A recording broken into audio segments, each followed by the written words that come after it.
लेकिन इसके बाद भी वो हाओ चेन से अपने सबसे ताकतवर अटैक का यूज करने के लिए कहती है। अब इसके इस बात को सुनकर हाओ चेन भी हाओ यू को इसके लिए रेडी हो जाने के लिए कहता है, जिसके बाद हम देखते हैं कि हाओ यू अपने पावर के साथ हाओ चेन की मदद करने के लिए पूरी तरह से रेडी हो गया था। लेकिन अभी भी हम देखते हैं कि हाओ चेन को वेंग युआन के बारे में काफी चिंता हो रही थी, इसीलिए वो उससे कहता है कि अगर तुम इसी तरीके से फाइट करती रहोगी तब इसकी वजह से तुम्हारी जान खतरे में आ सकती है। लेकिन अब इसके इस बात को सुनकर वेंग युआन उसके ऊपर ही गुस्सा होने लगती है और फिर उससे कहती है कि आखिर तुम किस बारे में बात कर रहे हो, क्योंकि अगर तुम बैटलफील्ड में हो तो तुम्हें किल करने का चांस लेना चाहिए, ना कि इसके जगह पर तुम्हें अपने दुश्मन के ऊपर दया दिखानी चाहिए। इसके बाद वो गुस्से में आकर अपने किसी बहुत ही पावरफुल वेपन को यूज करने के लिए रेडी हो जाती है और इसी के साथ वो हाओ चेन से कहती है कि अगर तुम बैटलफील्ड में ऐसे ही बचकानी हरकतें करोगे तब इसके वजह से बैटलफील्ड में केवल तुम्हारी डेड बॉडी ही बचेगी।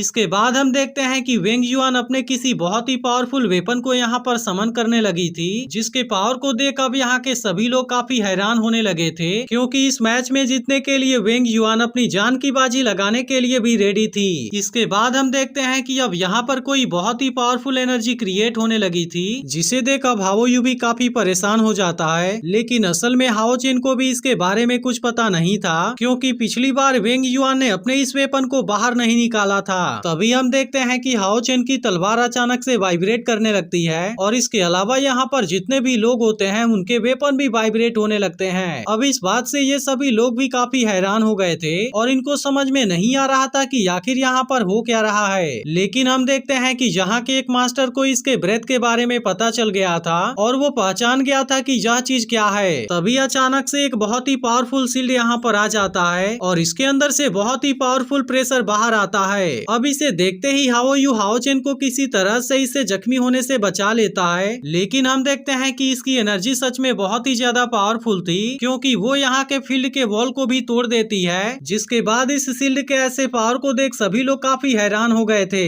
लेकिन तभी इसी बीच हम देखते हैं कि हाओ चेन भी इस शील्ड के ऑरा को पहचान गया था और फिर वो कहता है कि इसके पास में तो उसी डिवाइन शील्ड थ्रोन के जैसा ऑरा है। लेकिन हम देखते हैं कि मास्टर भी इस शील्ड को देख काफी हैरान हो गया था और फिर वो पहचान जाता है कि यह जायंट स्पिरिट गॉड का शील्ड है। लेकिन इसमें भी सबसे अजीब बात यह होती है कि इसे 10,000 साल पहले हैंड ओवर किया गया था और मास्टर इस बात से भी हैरान होता है कि यह छोटी लड़की असल में ग्रेट स्पिरिट गॉड की डिसेंडेंट है। अब इसी बात से उसे समझ में आ जाता है कि इसी वजह से वो जख्मी होने पर और भी ज्यादा ताकतवर हो रही है। लेकिन तभी हम देखते हैं कि वेंग युआन अभी शील्ड को यूज करने के लिए रेडी हो गई थी। तभी मास्टर के बगल में खड़ा हुआ आदमी कहता है कि ग्रेट स्पिरिट गॉड का ब्लड लाइन तो बहुत पहले खत्म हो गया था, जिस पर मास्टर कहता है कि मैं केवल इतना जानता हूँ कि जायंट स्पिरिट गॉड के डिक्लाइन होने के बाद से उसके शील्ड को कभी भी रिक्रिएट नहीं किया गया था। इसके बाद वो यह भी बताता है कि जायंट स्पिरिट गॉड के हेवन और अर्थ को भी डिस्ट्रॉय कर देने की पावर होती है। वहीं दूसरी तरफ हम देखते हैं कि वेंग युआन ने अब उस शील्ड को यूज करना शुरू कर दिया था और वो इसका यूज करके अब हाओ चेन के ऊपर अटैक करने वाली थी। लेकिन अब इसे देखते ही सभी लोग काफी हैरान हो गए थे, क्योंकि इनमें से किसी ने भी आज तक शील्ड का यूज करके अटैक करते हुए नहीं देखा था। जिसके बाद हम देखते हैं कि वेंग युआन जायंट स्पिरिट गॉड के शील्ड को यूज करने के लिए रेडी हो गई थी और फिर वो उसके पावर का यूज करना भी शुरू कर देती है। लेकिन अब इसे देखते ही हाओ चेन काफी हैरान हो गया था, क्योंकि अब इसके अंदर से पावर निकलकर उसके ऊपर अटैक करने लगी थी, इसीलिए वो इसके अटैक से खुद को बचाने के लिए वहाँ से भागने लगता है। लेकिन हम देखते हैं कि इसके पावर के अटैक से बच पाना हाओ चेन के लिए भी काफी मुश्किल हो गया था, क्योंकि जायंट स्पिरिट गॉड के शील्ड से बहुत ही पावर बाहर आ रहे थे और इसी के साथ हम देखते हैं कि इसमें हाओ यू को भी काफी दिक्कत होने लगी थी। लेकिन अब यह देखते ही मास्टर और बाकी लोग भी काफी हैरान हो गए थे और फिर वो कहने लगते हैं कि क्या यह लड़की इसके पावर को कंट्रोल कर पाएगी। वहीं दूसरी तरफ हाओ चेन को भी रियलाइज हो गया था कि इसकी एनर्जी सच में बहुत ही ज्यादा पावरफुल है और इसीलिए इनसे ज्यादा देर तक बच पाना बिल्कुल ही इम्पॉसिबल है। लेकिन फिर भी हाओ चेन अब इसका सामना करने के अलावा कुछ भी नहीं कर सकता था और तभी हम देखते हैं कि वेंग युआन जायंट स्पिरिट गॉड के असली पावर को यूज करने के लिए रेडी हो गई है और इसके बाद वो इस शील्ड के साथ नीचे आ जाती है। इसके बाद हम देखते हैं कि वेंग युआन अब जैसे ही इसके पावर को यूज करना शुरू करती है, इसे देखते ही सभी लोगों की हालत काफी खराब हो गई थी, क्योंकि अब इनको ऐसा लगने लगा था कि यह किसी लेवल 5 वाले वॉरियर की पावर नहीं हो सकती। लेकिन तभी इसी बीच हम देखते हैं कि अचानक से यह पावर वेंग युआन के कंट्रोल से बाहर जाने लगी थी और इसी के के साथ अब यहाँ का फील्ड भी धीरे धीरे क्रैक होने लगा था।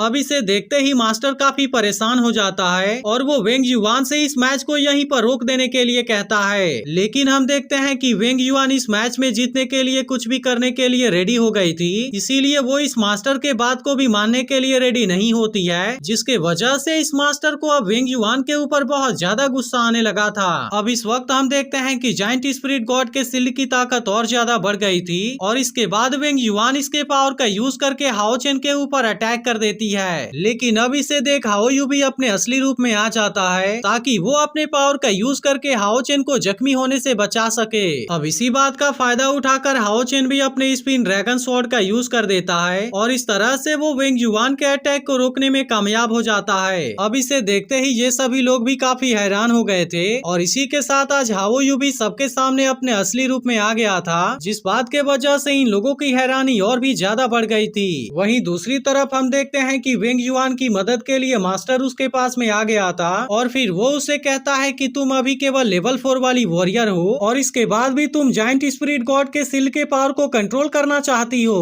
तभी हम देखते हैं कि वेंग युआन अभी भी हाओ चेन को जीतने नहीं देना चाहती थी, लेकिन तभी अचानक से वो बेहोश होकर नीचे गिर जाती है। यह देख मास्टर अब हाओ चेन को इस मैच का विनर अनाउंस कर देता है और इसी के साथ वो उसे कहता है कि अब तुम टॉप 16 में आ चुके हो। अब इस बात को सुनकर हाओ चेन तो खुश हो गया था, लेकिन इसी के साथ उसे वेंग युआन के बारे में भी चिंता हो रही थी। वहीं मास्टर कहता है कि शायद अब ग्रेट स्पिरिट गॉड की केवल यही डिसेंडेंट पूरी दुनिया में बची हुई है, इसीलिए वो डिसाइड करता है कि वो वेंग युआन को कुछ भी नहीं होने देगा। वहीं दूसरी तरफ येहुआ भी इसके बारे में जानकर काफी हैरान हो गया था, जिस पर हाओ चेन उससे कहता है कि वो ग्रेट स्पिरिट गॉड के शील्ड को कंट्रोल नहीं कर पाई, जिसके वजह से मैं उस मैच में जीत गया और इस तरह से मैं टॉप 16 में आ पाया हूँ। लेकिन फिर भी वेंग युआन के बारे में जानकर येहुआ भी काफी हैरान था और फिर वो हाओ चेन से कहता है कि अभी तो वो केवल लेवल 5 वाली वॉरियर है, लेकिन मुझे पूरा यकीन है कि आने वाले समय में उसके पास में अनइमेजिनेबल पावर होगी। लेकिन इसी के साथ येहुआ यह भी जानता है कि वेंग युआन का कैरेक्टर काफी रिजिड है, इसीलिए भले ही वो इस गेम के अंदर कोई भी प्रॉब्लम नहीं है, लेकिन आने वाले समय में जब वो साइड बाय साइड फाइटिंग करेंगे